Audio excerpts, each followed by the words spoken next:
এখন আলোচনা করব টাইপ 3 ভেক্টর রাশি সম্পর্কে। তো এখন টাইপ 3 ভেক্টর রাশিগুলোর মধ্যে কি কি আছে, প্রথমে আমরা আলোচনা করব সমজাতীয় ভেক্টর। সমজাতীয় ভেক্টর, সমভেক্টর বা সমান ভেক্টর,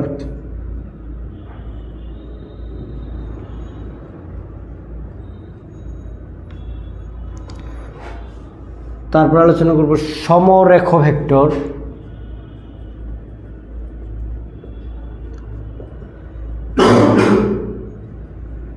সমরেখ ভেক্টর, দেন সমতলীয় ভেক্টর, সমতলীয়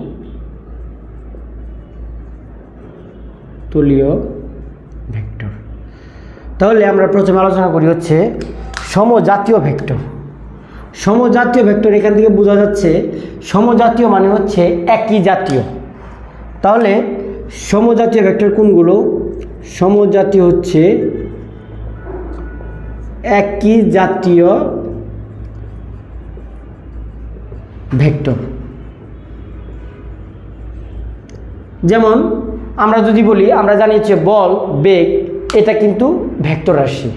তাহলে বল আর ভেক্টর যদি আমি একই সাথে, এটাকে আমি যদি বলি বল, এটা হলো বল আর এটা হলো বেগ, এরা দুজন কিন্তু ভেক্টর রাশি, কিন্তু বল এবং বেগ কিন্তু একই জাতীয় ভেক্টর রাশি নয়, যার জন্য এরা ভিন্ন জাতীয় ভেক্টর রাশি।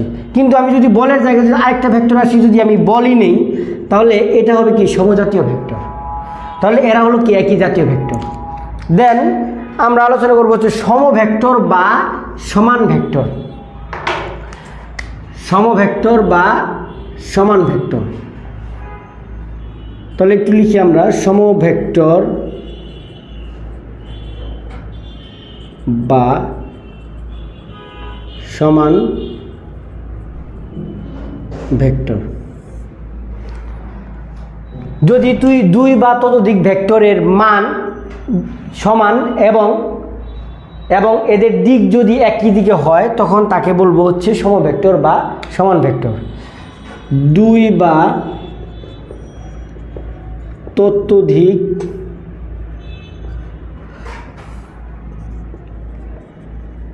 ভেক্টরের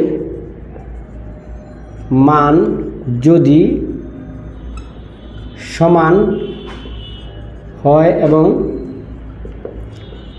এদের দিক একই দিকে হলে তাকে সমভেক্টর বা সমান ভেক্টর বলে। ধরো একটা ভেক্টর হচ্ছে এ, আরেকটা ভেক্টর ধরলাম হচ্ছে বি। তাহলে এ এবং বি এই দুটা ভেক্টরের মান সমান এবং এদের দিক কিন্তু একই দিকে, that means A equal to B. এখান থেকে আমরা কিন্তু বলতে পারি যে এরা হচ্ছে সমান ভেক্টর বা এটা হবে সমভেক্টর। এখন আলোচনা করব সমরেখ ভেক্টর নিয়ে। সমরেখ ভেক্টর,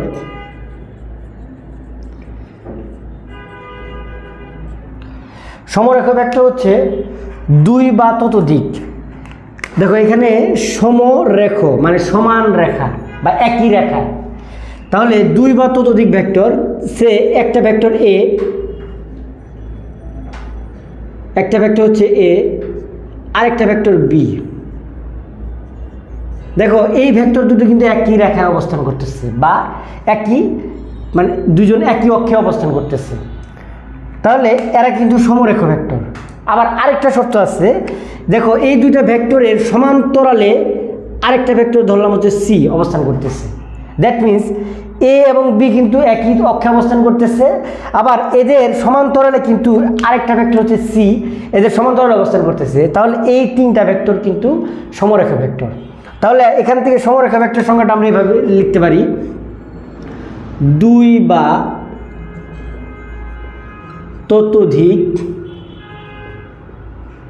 ভেক্টর যদি একই রেখা বরাবর বা পরস্পর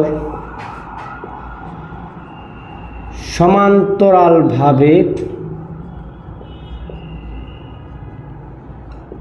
অবস্থান করে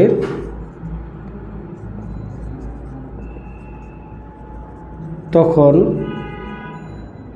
তাদেরকে সমরেখ ভেক্টর বলি। তাহলে আমরা এখান থেকে আমরা সমরেখা ভেক্টর সম্পর্কে একদম কনসেপ্টটা ক্লিয়ার হলো আমাদের। এরপর আমরা যাব হচ্ছে সমতলীয় ভেক্টর। সমতলীয় ভেক্টর এর ব্যাখ্যা থেকে বোঝা যাচ্ছে সম মানে সমান, তলীয় মানে একই তলে, অর্থাৎ 2 বা ততোধিক ভেক্টর, 2 বা ততোধিক ভেক্টর যদি একই তলে অবস্থান করে তখন তাদেরকে সমতলীয় ভেক্টর বলে। যেমন আমার এখানে 3টা ভেক্টর আছে, এটা হলো এ ভেক্টর, আরেকটা ভেক্টর দিলাম হচ্ছে বি ভেক্টর, আরেকটা ভেক্টর দিলাম হচ্ছে সি ভেক্টর। দেখো 3টা ভেক্টর আমরা একই তলে অবস্থান করতেছে। যেমন আমি এখানে একটা টেবিলের উপরে 3টা ভেক্টর 3 দিকে যেভাবে ইচ্ছা সেভাবে আমি দিয়ে দিলাম। তাহলে ওরা একই তলে যেহেতু অবস্থান করতেছে, তাহলে এই 3টা ভেক্টরকে বা এর চেয়ে বেশি ভেক্টরকে আমরা একত্রে সমতলীয় ভেক্টর বলবো। তাহলে একটা জিনিস খেয়াল করো, এখানে সবগুলোর জায়গায় সম আছে, সমজাতীয়, সমভেক্টর, সমরেখ, সমতলীয়, সবগুলোর আগে সম আছে। দ্যাট মিন্স আমাদের সমজাতীয় যে ভেক্টরগুলো আছে সবই কিন্তু এখানে খুব সুন্দরভাবে উপস্থাপন করা হলো। এই সমজাতীয় যে ভেক্টরগুলো আছে বা সমভেক্টর, সবগুলো ভেক্টরকে একত্রে আমরা এখানে খুব সুন্দরভাবে উপস্থাপন করলাম। এরপর আমরা যাব হচ্ছে টাইপ 4। আমরা জানি সমজাতীয় ভেক্টর, সমজাতীয় ভেক্টর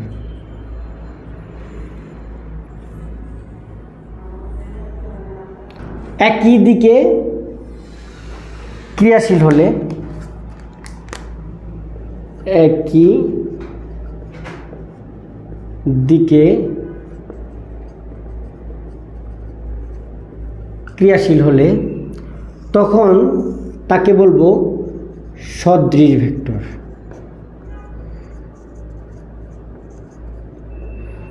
যদি বিপরীত দিকে ক্রিয়াশীল হয়, বিপরীত দিকে ক্রিয়াশীল হয় তখন তাকে বলবো বিসদৃশ ভেক্টর।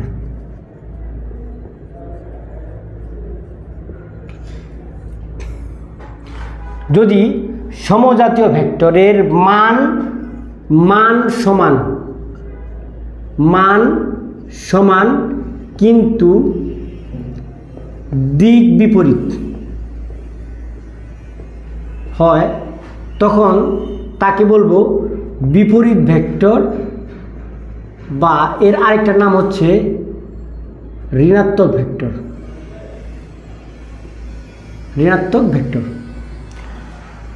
দুটি সমজাতীয় ভেক্টরের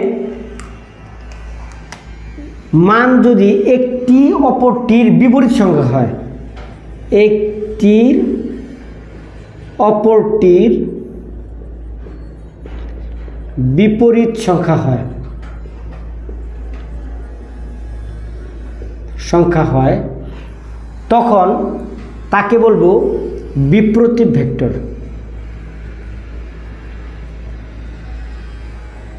বিপ্রতীপ ভেক্টর। দেখো আমরা একসাথে 4টা ভেক্টর একসাথে শিখলাম। 1 নম্বর হচ্ছে আমাকে মনে রাখতে হবে সমজাতীয় ভেক্টর। যদি সমজাতীয় ভেক্টরের 2 বা ততোধিক সমজাতীয় ভেক্টরের একই দিকে যদি ক্রিয়াশীল থাকে, সে আমি একটা ভেক্টর ধরলাম হচ্ছে এ ভেক্টরটা এটা, আরেকটা ভেক্টর ধরলাম হচ্ছে বি। দেখো এই দুজনের কিন্তু মান কিন্তু সমান না, তার মানে কিন্তু এরা কিন্তু একই দিকে ক্রিয়াশীল। তার মানে হচ্ছে এরা একই দিকে যদি ক্রিয়াশীল থাকে তখন তাদেরকে বলবো হচ্ছে সদৃশ ভেক্টর। যদি বিপরীত দিকে ক্রিয়াশীল থাকে তাহলে এ যদি এদিকে ক্রিয়াশীল থাকে, বি যদি এই বরাবর ক্রিয়াশীল থাকে তখন তাদেরকে বলবো হচ্ছে বিসদৃশ ভেক্টর। আবার দেখো দুটি সমজাতীয় ভেক্টরের মান যদি সমান থাকে এবং একটি যদি অপরটির বিপরীত হয় তাহলে এ ভেক্টর এবং বি ভেক্টর, দেখো সমজাতীয় ভেক্টরের মান সমান কিন্তু দিক বিপরীত দিক হলে তখন তাদেরকে বলবো আমরা বিপরীত ভেক্টর, বা এটার নাম হচ্ছে ঋণাত্মক ভেক্টর। যেমন a - b। তাহলে এই শর্ত যদি হয় তখন সেটাকে আমরা বলবো হচ্ছে কি বিপরীত ভেক্টর। আবার দুটি ভেক্টর যদি কি হয় একটি অপরটির বিপরীত সংখ্যা হয়, যেমন আমি একটি ভেক্টর নাম দিলাম a = 2i, তাহলে আরেকটা ভেক্টর হবে b = 1/2i। দেখো একটি সংখ্যা অপরটির বিপরীত, এরা হবে কি বিপরীত ভেক্টর। তাহলে আমরা খুবই সহজে কিন্তু 4টা ভেক্টর খুবই সুন্দরভাবে শিখতে পারলাম। তো এটা কিন্তু আমাদের টাইপ 4। এটা হচ্ছে টাইপ 4। তাহলে আমরা একসাথে 4টা ভেক্টর খুব ভালোভাবে আমরা বুঝতে পারলাম। লাস্ট টপিকস ধরতে গেলে টাইপ 5 দেওয়া যায়। টাইপ 5টা হচ্ছে একক ভেক্টর। একক ভেক্টর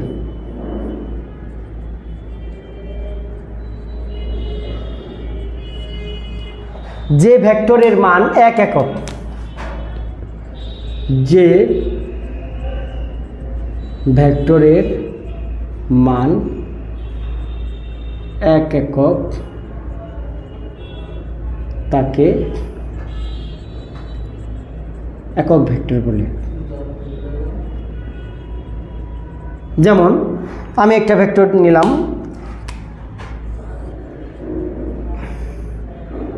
a = এখানে আমার এটা হলো পাদবিন্দু, এটা হলো শীর্ষবিন্দু। এখান থেকে 1 2 3 1 2, তাহলে আমি এটাকে আমরা একক ভেক্টরকে সাধারণত টুপি চিহ্ন দিয়ে প্রকাশ করা হয়। তাহলে 4টা a মিলে হলো একটা ভেক্টর a।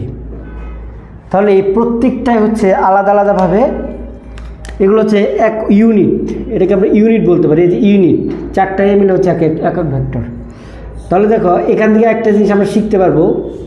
দেখো এখানে একক ভেক্টরকে, কোনো ভেক্টরকে সেই ভেক্টরের মান দিয়ে ভাগ করলে আমরা একক ভেক্টর পাওয়া যায়। এটা কিন্তু একটা গুরুত্বপূর্ণ বিষয়। কোনো ভেক্টরকে সেই ভেক্টরের মান দিয়ে ভাগ করলে একক ভেক্টর পাওয়া যায়। তাহলে আমাদের এভাবে সবগুলো ভেক্টর রাশি আমরা খুব সহজে শিখতে পারলাম। ধন্যবাদ সবাইকে।